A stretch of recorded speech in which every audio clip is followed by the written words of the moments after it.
অভিশপ্ত শয়তান থেকে মহান আল্লাহর নিকট আশ্রয় চাই। সকল প্রশংসা সমগ্র বিশ্বের প্রতিপালক মহান আল্লাহর জন্য। রাহমান ও রাহিম আল্লাহ তাআলার নামে সূরা আল কিয়ামাহ এর বাংলা সরল অনুবাদ শুরু করছি। আমি শপথ করছি কিয়ামত দিবসের, এবং আমি শপথ করছি পরিতাপকারী আত্মার, নাফসে লাওয়ামার। মানুষ কি ধারণা করে যে আমি তার হাড্ডিসমূহ একত্রিত করতে পারবো না? হ্যাঁ, আমি তার আঙুলের অগ্রভাগ সুষম করে পুনরায় সৃষ্টি করার ক্ষমতা রাখি। বরং মানুষ চায় যে তারা আল্লাহর সামনে অন্যায়ের উপরে অবিচল থাকবে। তারা প্রশ্ন করে, কিয়ামত কখন সংঘটিত হবে? যখন চক্ষু ঝলসে যাবে এবং চন্দ্র অন্ধকার হয়ে পড়বে এবং সূর্য ও চন্দ্রকে একত্রিত করা হবে। সেদিন মানুষ বলবে, পালাবার স্থান কোথায়? না, পালাবার কোনো স্থান নেই। সেদিন আপনার রবের কাছেই হবে আশ্রয়স্থল। সেদিন মানুষকে জানিয়ে দেয়া হবে সে কি আগে পাঠিয়েছে এবং কি পিছনে রেখে এসেছে। বরং মানুষ তার নিজের বিষয় সম্যক অবগত হবে, যদিও সে ওজরসমূহ পেশ করবে। আপনি তাড়াতাড়ি ওহী আয়ত্ত করার জন্য জিহ্বা দ্রুত সঞ্চালিত করবেন না।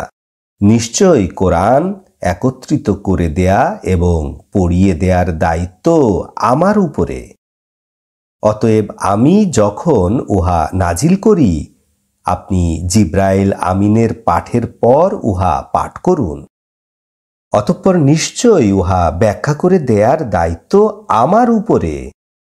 না, বরং তোমরা ইহকালকে ভালোবাসো এবং তোমরা পরকালকে ছেড়ে দিয়েছ।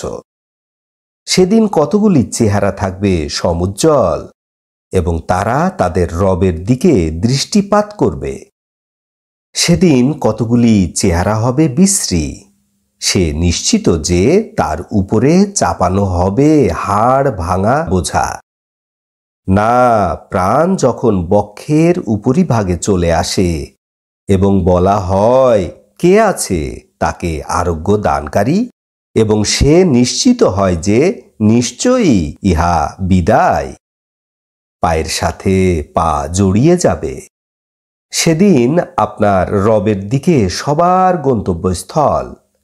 সে বিশ্বাস করেনি, নামাজ পড়েনি, বরং সে কোরআনকে অস্বীকার করেছিল এবং ফিরে গিয়েছিল।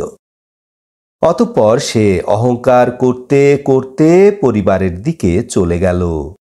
দুর্ভোগ তোমাদের জন্য, অতঃপর দুর্ভোগ, অতঃপর নিকটবর্তী, তারপর আরো নিকটবর্তী।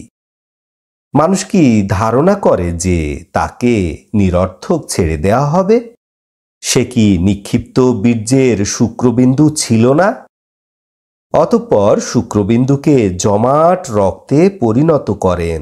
অতঃপর তিনি যথাযথভাবে সৃষ্টি করেন। উহা হতে তিনি উভয় জোড়া সৃষ্টি করেন, পুরুষ এবং নারী। এই আল্লাহ কি ক্ষমতা রাখেন না যে তিনি মৃতকে জীবিত করবেন?